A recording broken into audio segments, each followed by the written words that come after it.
آیت نمبر 16 اولئک الذین اشتروا الضلالۃ بالہدی فما ربحت تجارتهم وما كانوا مہتدین. یہ وہ لوگ ہیں جنہوں نے ہدایت کے بدلے گمراہی خرید لی ہے، مگر یہ سودا ان کے لیے نفع مند نہیں اور یہ ہرگز صحیح راستے پر نہیں ہے. اشترو مادہ شین را حمزہ ہے.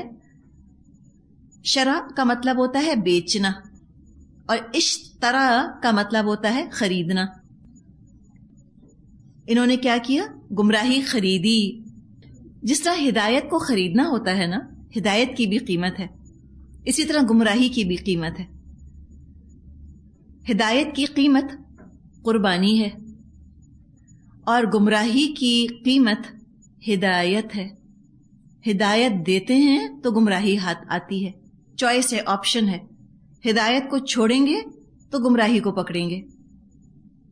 تو فرمائے فما ربحت تجارتہم، ان کی تجارت ان کے لیے نفع مند نہیں ہوئی. کتنی نقصان دہ تجارت کی انہوں نے کہ ہیرے دے کر اور کانچ خرید لیے جو انہی کے ہاتھ کاٹیں گے، انہی کو نقصان پہنچائیں گے. وما کانوا مہتدین،